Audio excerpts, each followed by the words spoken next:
Fade in. A dark California highway. Headlights cutting through fog. A young hitchhiker raises her thumb. A car slows. A tall figure behind the wheel smiles. The door opens. The screen fades to black.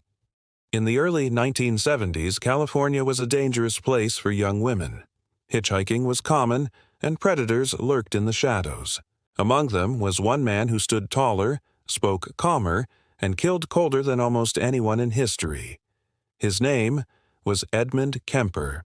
They called him the Coed Killer.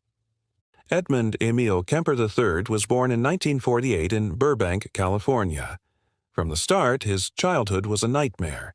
His parents' marriage collapsed, and he was raised by a mother who belittled and abused him. She locked him in the basement, told him he was worthless, and warned that no woman would ever love him. By age 10, Kemper showed disturbing behavior. He decapitated his sister's dolls, fantasized about killing his mother, and even buried a cat alive. By 14, he shot and killed his grandmother and grandfather, confessing calmly that he just wanted to know what it felt like. Diagnosed as a paranoid schizophrenic, Kemper was sent to Atascadero State Hospital for the criminally insane. But here, he learned how to manipulate doctors. At just 21, he was released, declared rehabilitated. The system had set a monster free. Standing at 6'9" and weighing over 250 pounds, Kemper was a giant. But he was also soft-spoken, intelligent, and eerily polite. People described him as the gentle giant. Few realized the darkness inside him.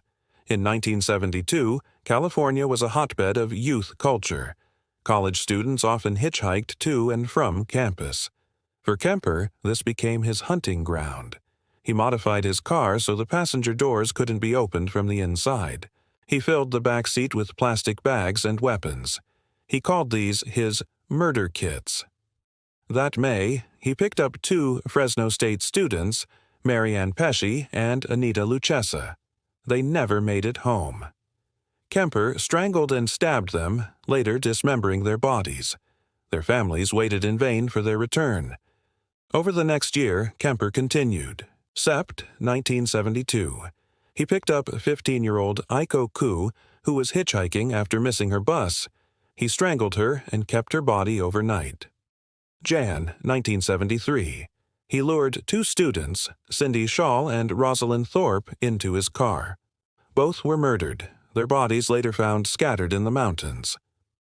Feb, 1973. He killed 23-year-old Cindy Shaw. He disposed of her remains off a cliff near Pacifica. April 1973. His spree escalated. He picked up 2 roommates, Alice Liu and Rosalind Thorpe. Within hours, both were dead. Each time, Kemper grew bolder, more violent, and more depraved. He mutilated bodies, performed necrophilia, and even posed with severed heads. Yet in public, he remained calm, intelligent, even charming. He drank with cops at bars, discussing the Coed Killer case, never revealing he was the killer. At the heart of it all was his hatred for his mother, Clarnell. She belittled him for years, mocked his size, and called him a failure. Kemper later confessed that every murder was a rehearsal for killing her. By 1973, he finally acted. On April 20th, after an argument, Kemper entered her room while she slept. He struck her with a hammer, slit her throat, and decapitated her. He placed her head on a shelf and screamed at it for hours, unloading decades of rage. He then invited her best friend over, and murdered her too. This final act completed his twisted mission. After the murders, Kemper drove north. For days he drifted in a daze. Finally, he did something almost unheard of. He turned himself in. In Pueblo, Colorado, he called police and confessed. At first, they didn't believe him. He was the friendly Big Ed they knew from the bar. But Kemper calmly recounted the details of his killings, shocking investigators. He told detectives everything: dates, names, body parts, necrophilia. His memory was photographic, his delivery emotionless. In 1973, his trial began. Journalists and spectators flooded the courtroom. At 6'9", Kemper towered over everyone. He pled guilty, offering chilling testimony about his crimes. Psychiatrists debated whether he was insane. Some said his compulsions were uncontrollable. Others argued he was fully aware and methodical. Kemper himself told the court, "I just wanted her to shut up. Once my mother was dead, it was over." The jury found him guilty of 8 counts of murder. He was sentenced to life in prison without parole. In prison, Kemper became notorious. He cooperated with authorities, granting chilling interviews that revealed his mind. His calm voice and shocking confessions made him a fixture in criminology.